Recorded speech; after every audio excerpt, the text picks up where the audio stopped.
Today we are going to be going through my favorite topic, which is food, and we are going to discuss the ways that food affects your mental health. I think that this is one of the biggest things that people struggle with when it comes to their health. I see people having a difficult relationship with food. It's a place where they celebrate with food. You have a pity party with food. If you have a breakup, if you have a death in the family, if you have a bad day, if you have a really great day, if you have something amazing to celebrate, if you have an anniversary, a birthday party, a graduation, there's just so much surrounding food, and our society has made it way too easy for us to access food. And so we really want to make sure that we're helping you to decipher good food versus bad food and what it takes to allow your body to triumph over food. We know that in this world right now that convenience trumps health.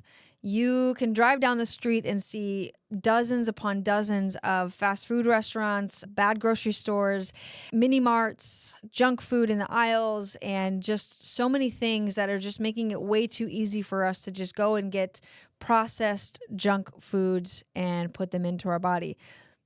I want to help you understand the importance of eating real, organic food and stop overlooking the dangers of food dyes and sugars and chemicals that are in our foods today. You're going to learn about inflammation and how inflammation is a root cause to all diseases, and it's primarily based off of poor dietary decisions.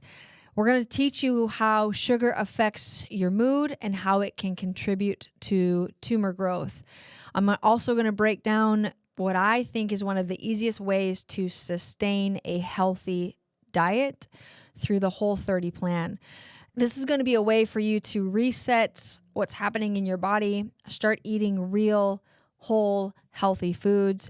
Even if you have a family, I believe that Whole30 is one of the best plans that you can do, make it feasible for everybody to enjoy and also eat really good foods. I just want to start by helping you understand why what we eat is just as important to how we move and how we think and how we sleep. And I think it's one of the big things that's often overlooked. And even in the church world, right? You go to a church function and it's cookies and spaghetti and pastries and just bad quality foods.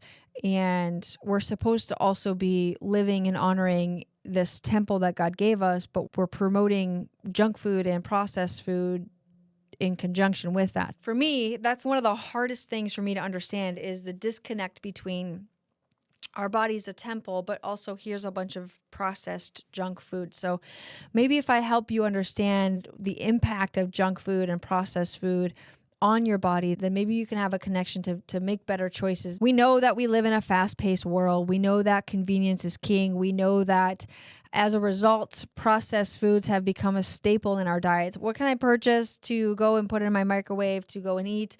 What building can I drive through to get a brown paper bag filled with food to go eat in my car on the way home from a busy day at work? I get it. I understand. Here's the deal is that understanding what a processed food is, anything that's been altered from its natural state for convenience is a processed food. So what does that mean? So things like frozen meals, sugary snacks, fast foods, even items like white breads and pastas, things that you get out of a box in the grocery store, things that you get from a convenience store, a mini mart, or a fast food restaurant.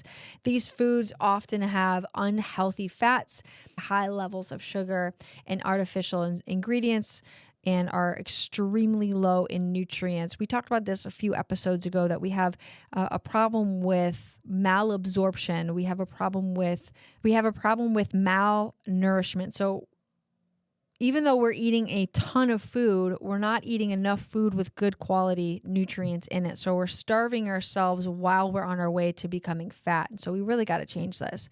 The impact of these foods on our mental health is significant.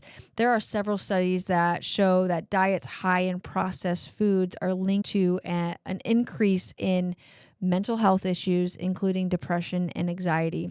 I know I talk about those two things so much on this podcast, but it's just something that is so heavily dealt with in our society right now that I want to help people become better in those two areas. It's easy to experience. Oftentimes people go through these things quietly. They don't tell their friends and their family, and they just deal with them on their own. So if that's you, I get it. I'm with you. I understand it. I see you. But there's a way out, and maybe it's just starting with changing the type of foods that you're eating. There's been an amazing study that's done with the Public Health Nutrition, and that found that people who regularly consume fast food are 51% more likely to develop depression compared to those who eat little to none, which is significant because the majority of our society eats fast food. We can cut that number down and start eating real food, start making food that you make at home by yourself. And there's this methodical thing that happens when you start using things in the kitchen and start cooking foods and getting used to a knife on the cutting board and hearing that sound. And there's this like magical thing that happens inside your body that releases happy hormones, the endorphins that you need for joy and happiness when you start going through the process of making foods. Why are processed foods so bad? It comes down to the types of ingredients that are in there. Again, it's loaded with trans fats, refined sugars, artificial additives, which can lead to chronic inflammation in the body.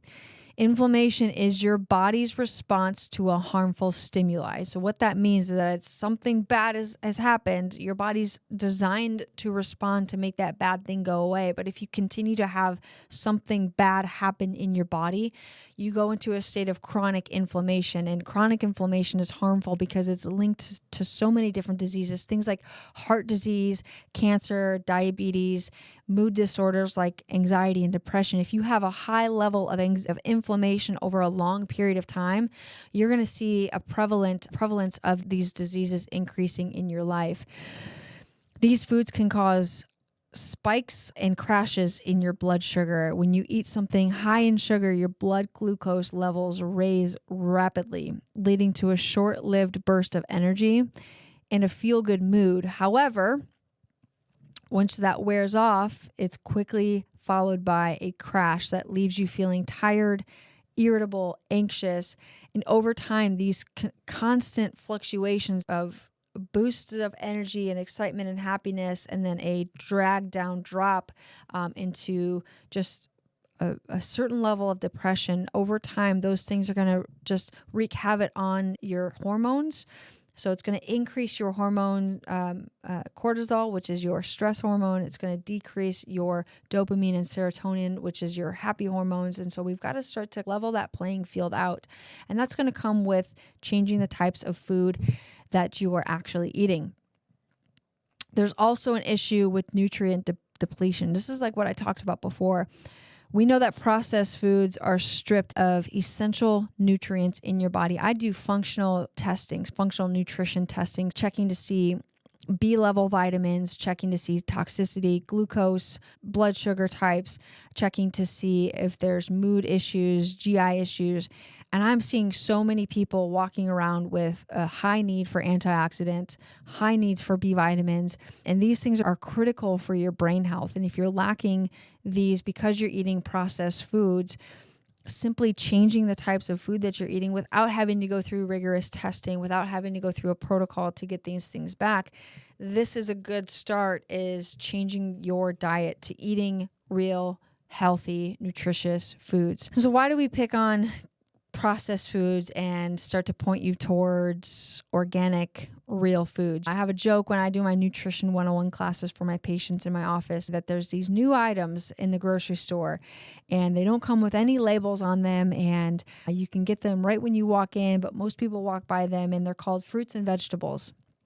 And everybody laughs because they know it to be true. But we want to look for things without any labels on them. And we want to see more fruits and vegetables going into your carts, less boxes getting filled into those things, because there's just a negative impact when we're eating processed junk food. So what do I mean by real foods? This is things that's not processed. So you want to be thinking fruits, vegetables, nuts, seeds, whole grain. When we talk about organic food, we are referring to foods that are grown without the use of synthetic pesticides, fertilizers, and GMOs. One of the biggest benefits of eating organic food is that they are free from harmful chemicals. Conventional farming often involves the use of pesticides and herbicides that can leave residues on the foods that you eat. So these chemicals have been linked to a range of health issues, including hormonal imbalances and even certain cancers.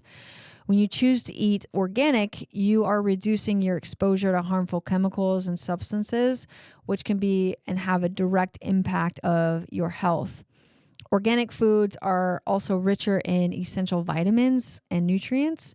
There's been a study that was published in the British Journal of Nutrition, which found that organic crops contain higher concentration of antioxidants compared to those grown in conventional areas.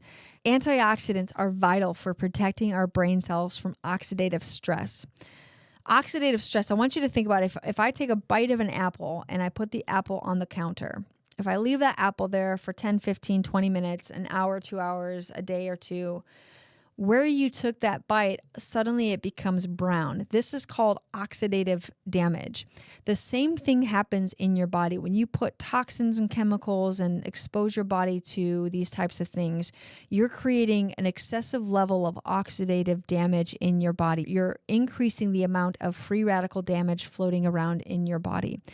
And so we've got to go into your system and reduce the free radicals that are floating into your body, because what happens is it starts to alter the DNA structure of your cell. When you alter your DNA structure of your cell too many times, what happens then is that's determined as an abnormal cell. When an abnormal cell starts to replicate and duplicate and do its thing, it turns into an even bigger abnormal cell and an even bigger abnormal tissue. And then eventually, over time, it's turned into a tumor that may or may not be diagnosed as cancer.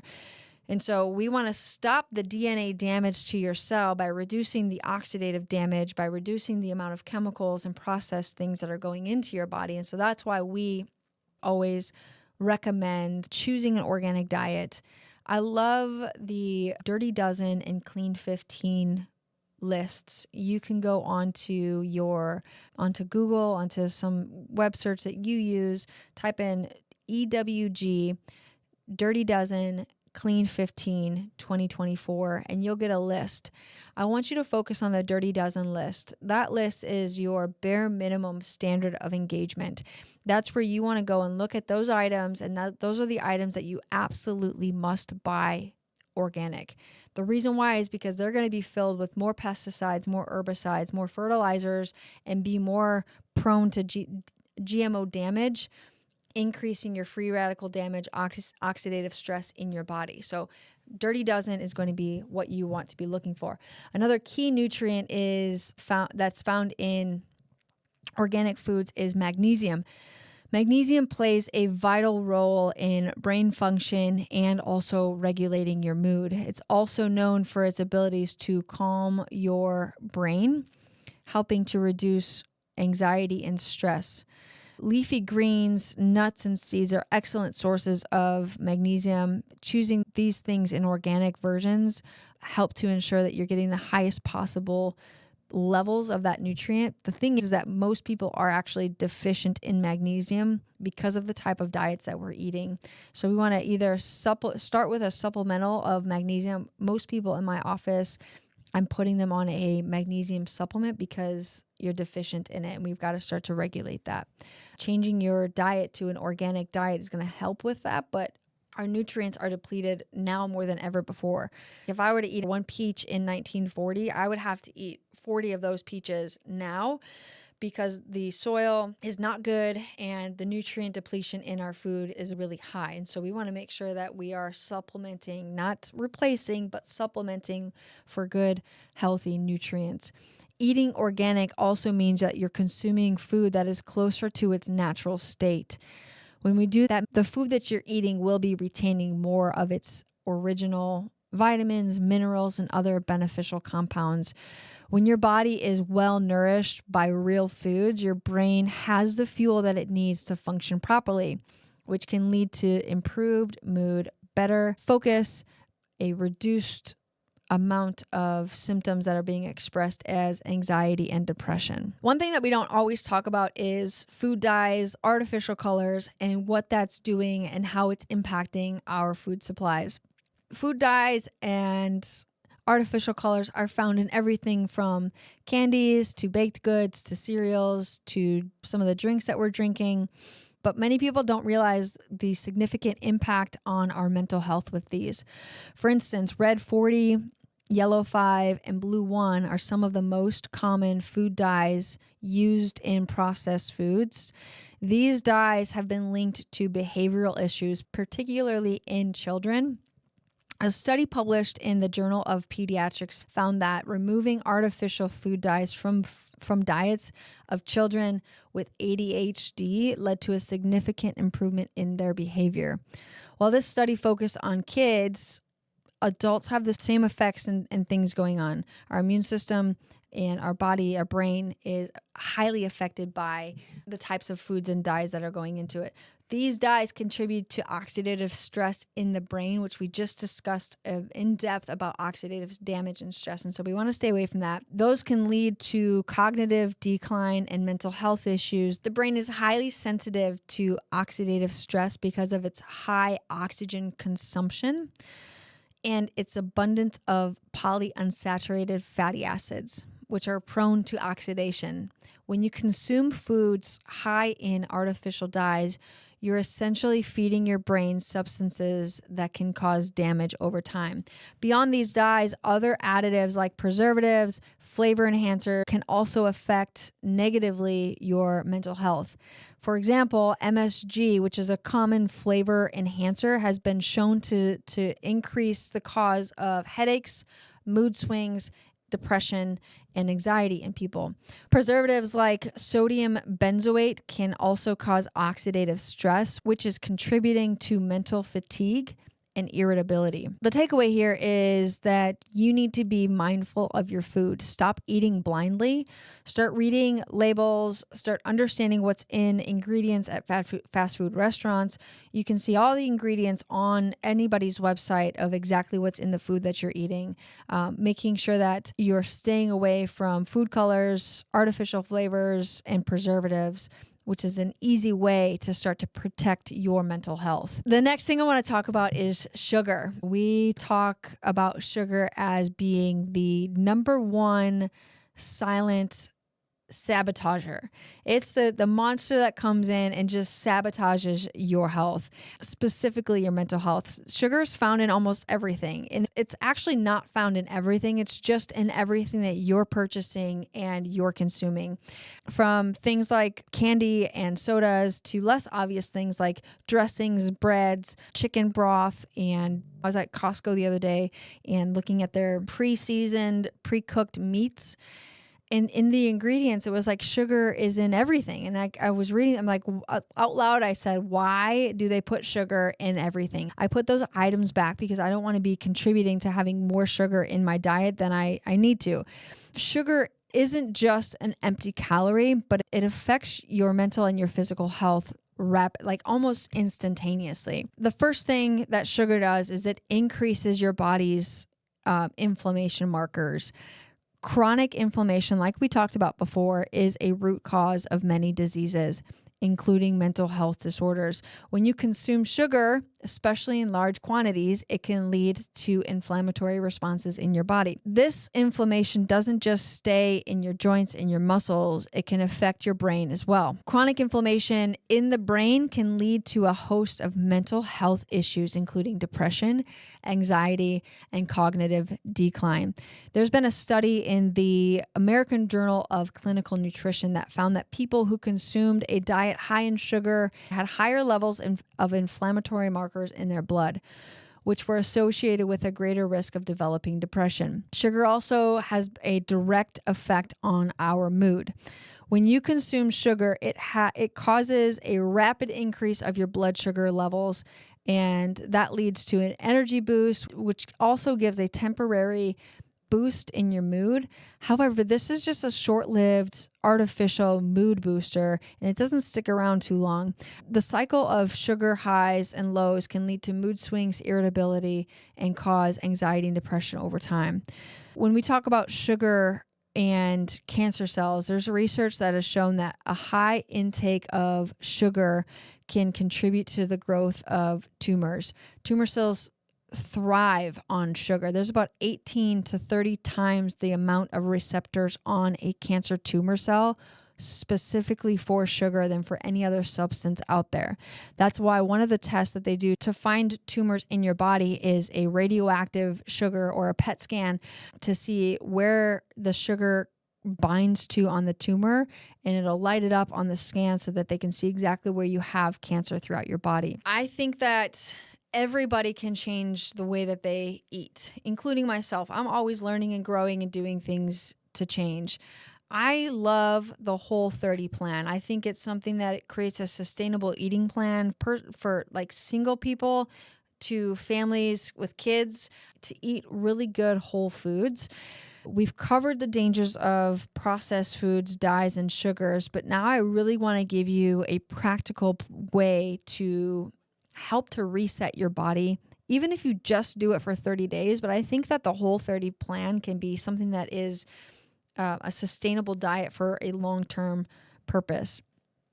Now, this really focuses on eating a whole foods, unprocessed, eliminating inflammatory foods out of your diet. The idea behind the Whole30 is simple. It's for 30 days. You can eat only real food. So this means no sugar, no alcohol, no grains, no legumes, no soy, and no dairy.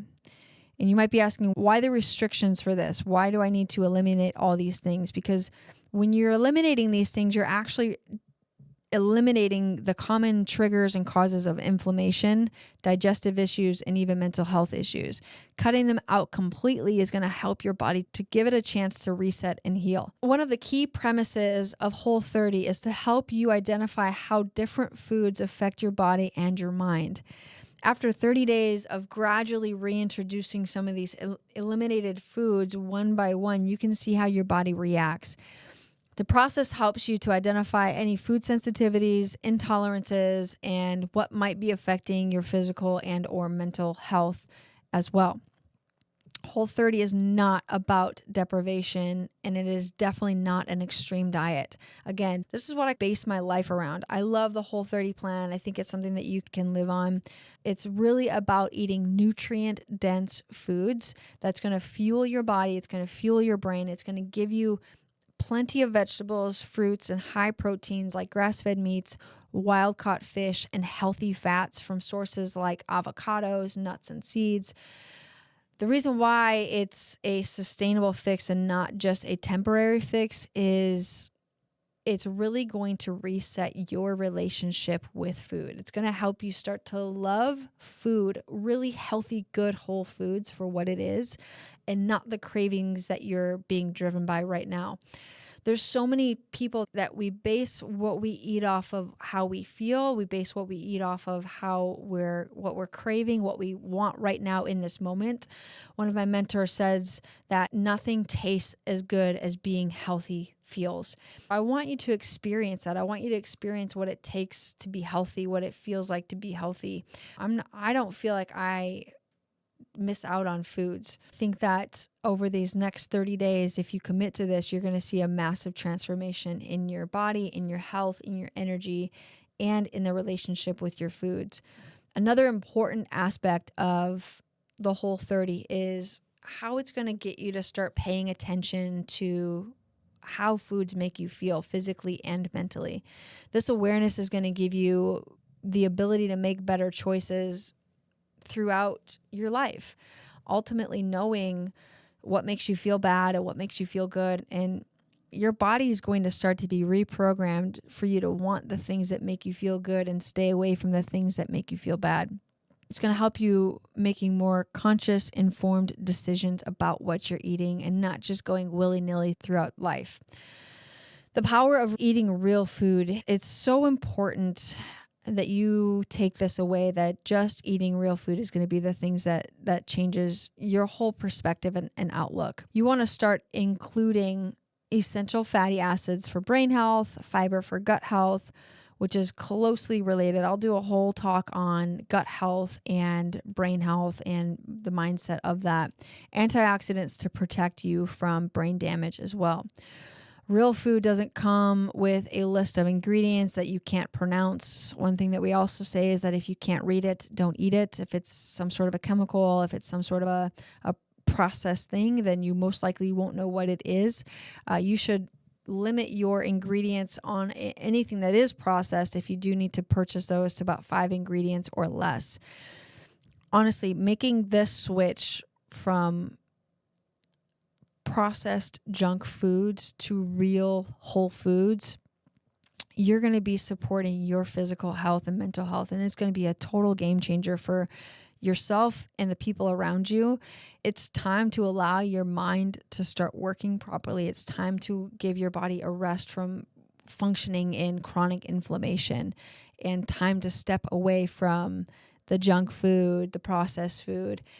And you'll notice that after the first couple days, the first week, the first 2 weeks, you're actually already, your taste buds are going to start changing. Your cravings are going to start changing. Make sure that you're drinking enough water, because this is the thing that holds most people back. And when we handle stress, oftentimes it's with junk food and bad foods. And so we want to start shifting to, maybe you go for a walk or go on and do an exercise or drink some water and eat some good snack that you have prepared. Preparation is the key to success. You want to make sure that you're meal planning. You want to make sure that you have a menu for what you're going to be having for the week, the day, the hours, and make sure that you have snacks on hand so that you don't try to go towards anything else. Our mental health is deeply rooted in the foods that we eat, and by reducing our intake of these processed junk foods, we can increase our mental health significantly. Small changes make a huge difference. Start by incorporating whole foods into your diet. Pay attention to how certain foods make you feel. Don't be afraid to try something like the Whole30 plan, even if it is just for 2 weeks that you want to commit to, because 30 days sounds like a long time. Start somewhere. 14 days is plenty of time for you to see a response. And I promise you, after those 14 days, you're going to say, okay, I think I can finish this 30 days out. But commit to something, create a plan, and stick to it. Thanks for tuning into this episode of the Battle Ready podcast. This is, again, where we are bridging the gap between fitness and faith, where we renew your mind, refine your body, refresh your spirit. Sometimes that all happens at once. Don't forget to subscribe to the podcast. Until next time, stay healthy, stay strong. Most importantly, stay battle ready.